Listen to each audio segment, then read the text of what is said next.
staged this bonfire. Yeah, you staged it. You staged it. Staged it. You staged it. Beautiful presenter. Child abuser.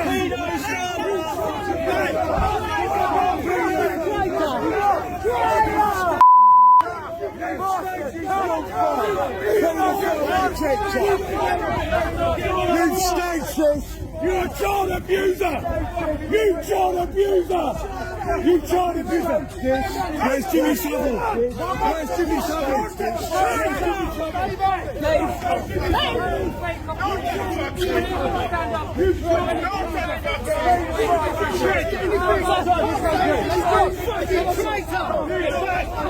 Get back! Traitor! You child abuser!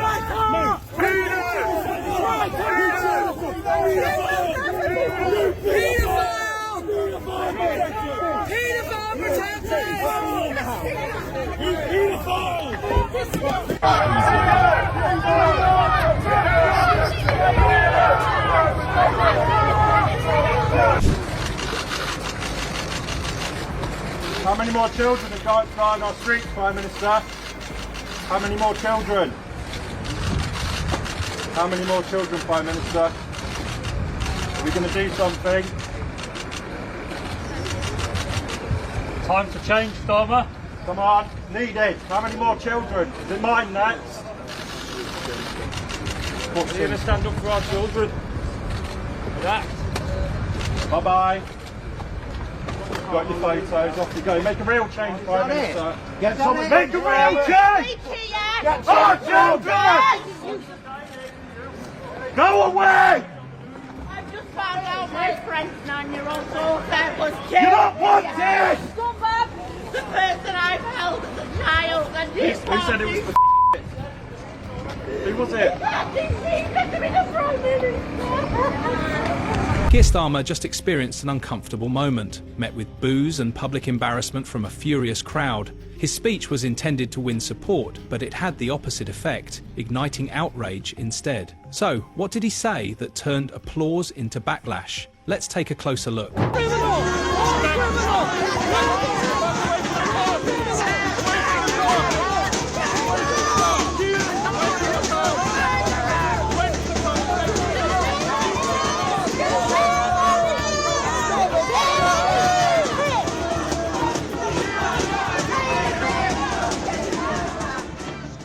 While I understand calls for a ceasefire at this stage, I do not believe that it is the correct position now, for two reasons. One, because a ceasefire always freezes any conflict in the state where it currently lies. And as we speak, that would leave Hamas with the infrastructure and the capability to carry out the sort of attack we saw on October the 7th.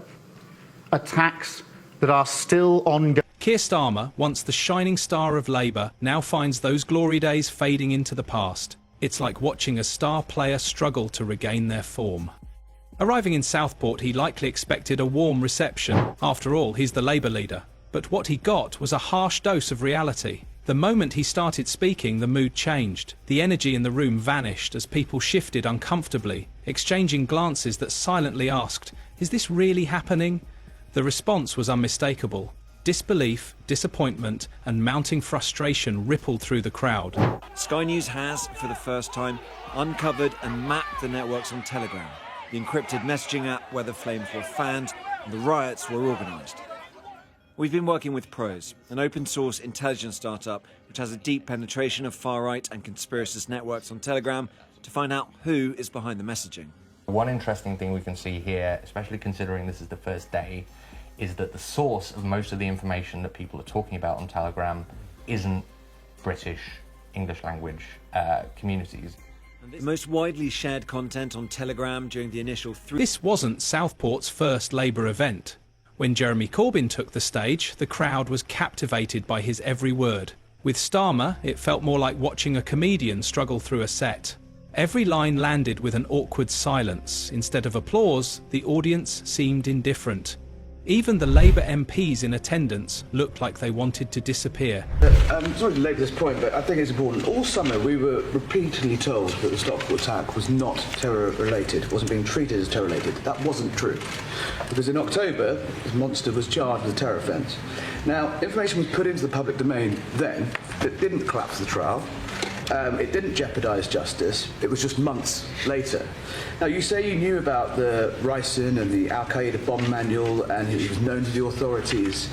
Did you know about that personally at the same time the public, the press, and you and the police were saying this is not terror-related? Because I think that's the nub of the issue and that's what's upset people.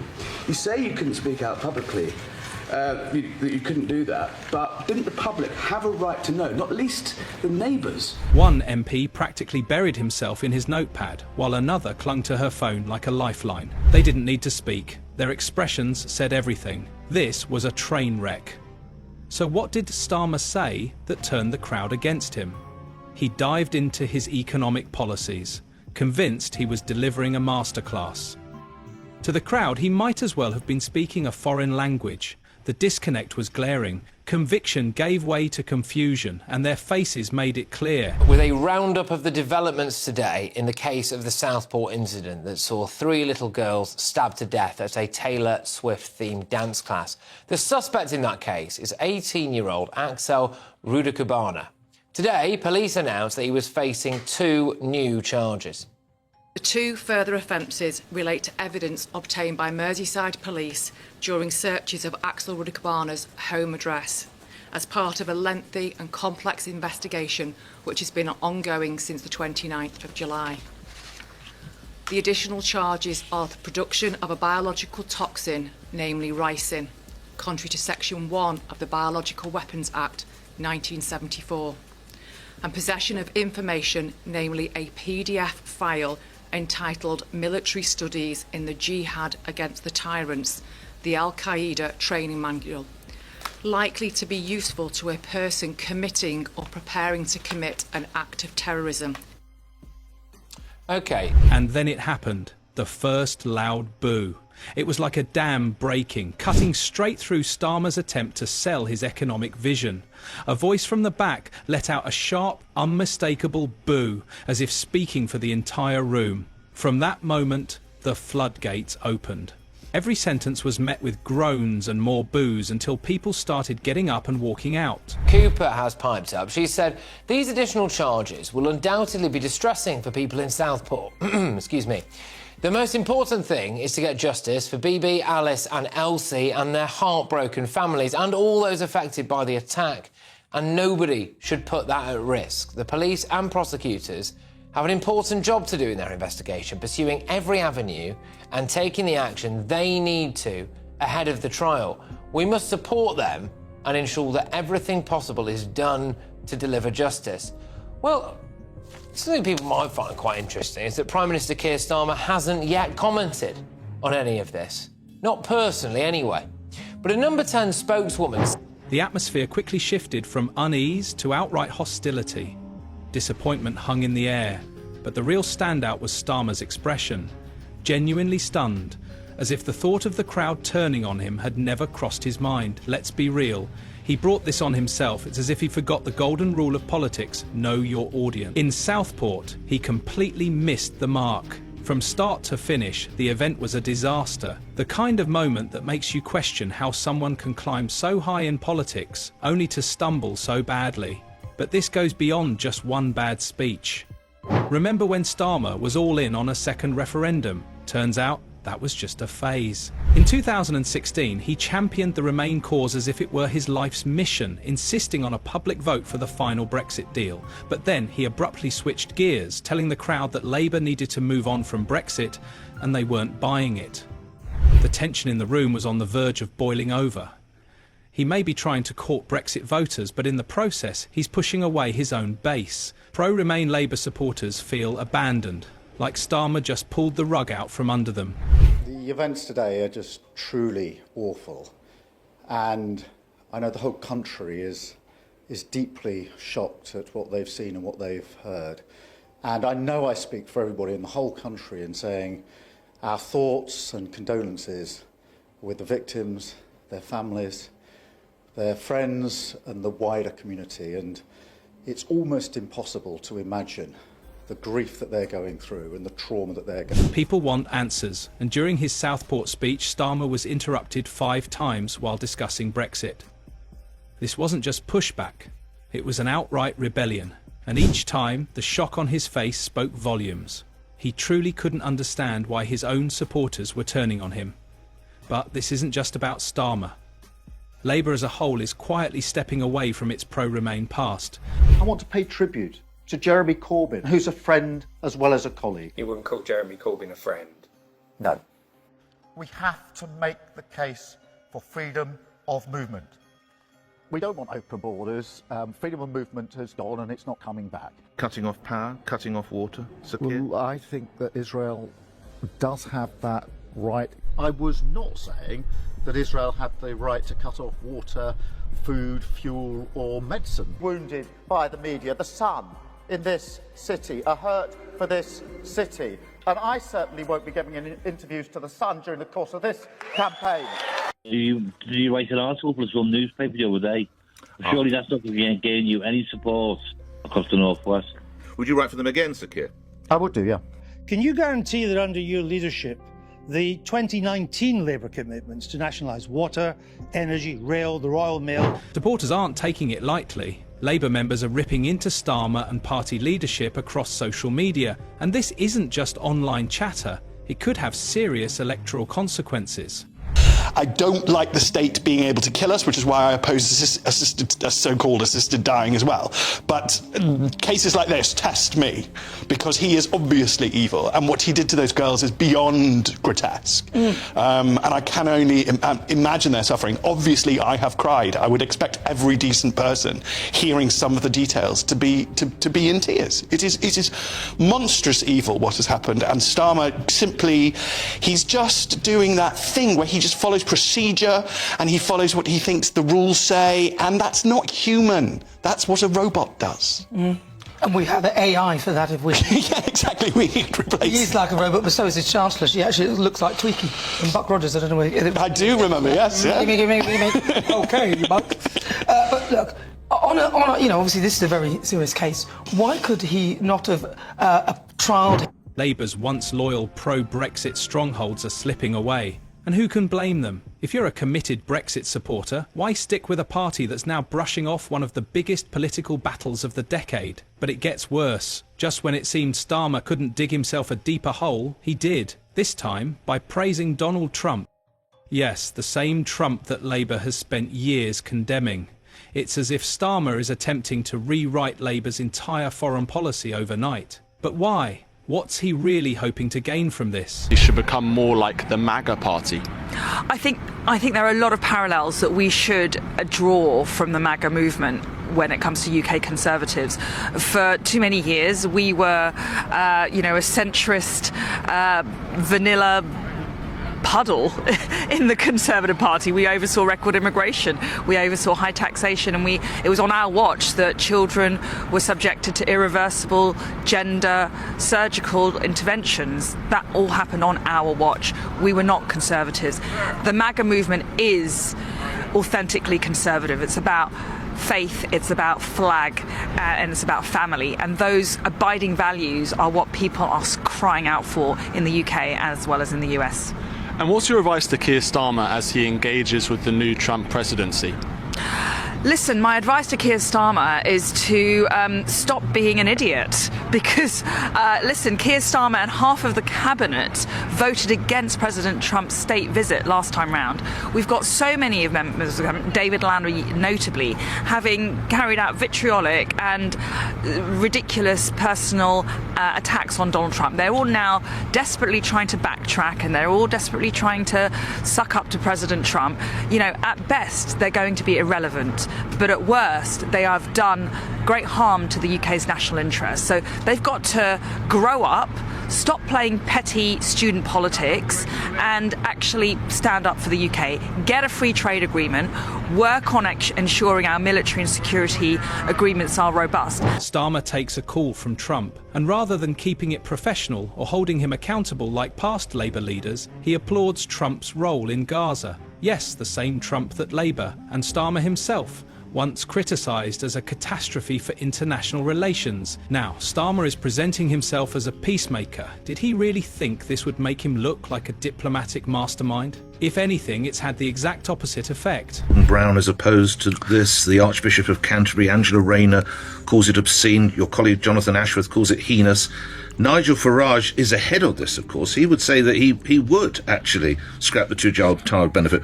Why are you behind Nigel Farage on this? I think Nigel Farage accepts that he hasn't really funded any of his manifesto, and that's fine. If you don't fund your manifesto, you just say you can have anything you like or anything you think is important. We have taken the careful approach saying every single thing that we are putting in a manifesto is fully costed and fully funded, and we're going to say before the election the things that we can't afford to do because of the damage to our economy. This is a tough one. I know how strongly Gordon Brown feels about it, and I know why he feels strongly about it. But I think one of the problems in politics is that before an election, people say, I'm going to do A, B and... Labour supporters are outraged, convinced he's abandoned the party's core values. Left-wing MPs aren't just displeased. They're furious, accusing him of throwing Labour's traditional foreign policy out the window. This isn't just a minor misstep, it's a full-blown reversal of how past Labour leaders dealt with Trump. This is your favorite president here. I recently spoke to your Prime Minister, Keir Starmer. Two-tier Keir, I think you call him. He's been getting some, how do you say, oral assistance. Guy can't talk properly, speaks a bit funny, like he's still got a butt plug in. Very strange. But he's a big fan of Trump, I hear. So, if two-tier Keir likes it in the rear, that's fine by me. I hope Keir Starmer follows my Trump blueprint and you can... Jeremy Corbyn refused to attend a state banquet with Trump. Sadiq Khan openly condemned his Muslim ban. Even Tony Blair, despite his controversies, handled Trump with more caution. But Starmer, he's practically rolling out the red carpet. This isn't just a bad look. It's a move that could seriously fracture Labour's relationship with progressive voters. Labour's long positioned itself as the party that stands against figures like Trump. Yet now, the very people who once trusted them feel abandoned. Was Donald Trump basically saying, yes, he's a liberal, but that's his philosophy. We're very different, but he's a good man and, a lot of regard for him. Did that surprise you? Because your lot seem to spend a lot of time projecting the image that Trump is on the side of Farage. Well, I think first thing to say is obviously it makes a change from Labour, who basically sent a whole load of people over to root for the Democrats. And then David Lammy and various other people have been extremely rude about Donald Trump in the past. So it's good to see there's a bit of rapprochement. Do we take it seriously, Michelle? Probably not. I would describe it as verbal baby food, which is necessary in global politics. Do I think Donald Trump and Keir Starmer are cut out to get on well? Very definitely not. And I'm sure that they'll be finding lots of things to disagree over in the future, not least the Chagos Islands, probably trade, lots of other issues. Starmer, once hailed as Labour's saviour, is now staring down a full-blown mutiny. And it's not just the left turning on him, centrists are abandoning him too. MPs are sharpening their knives, and whispers of a leadership challenge are already making the rounds. Meanwhile, the polls are plummeting. Labour's approval rating is in freefall, and even in its traditional strongholds, voters are slipping away. This isn't just a policy crisis, it's a full-blown leadership meltdown. Unless Starmer pulls off a miracle, Labour could be barrelling toward an electoral disaster so severe that Southport will feel like just the opening act. The real question now, can Labour bounce back? Or will it crumble under the weight of Starmer's missteps? So I want to be clear at the outset, against the backdrop of these dangerous times, the idea that we must choose between our allies, that somehow we're with either America or Europe, is plain wrong. I reject it utterly. Attlee did not choose between our... Please like and subscribe to the channel for more videos like this.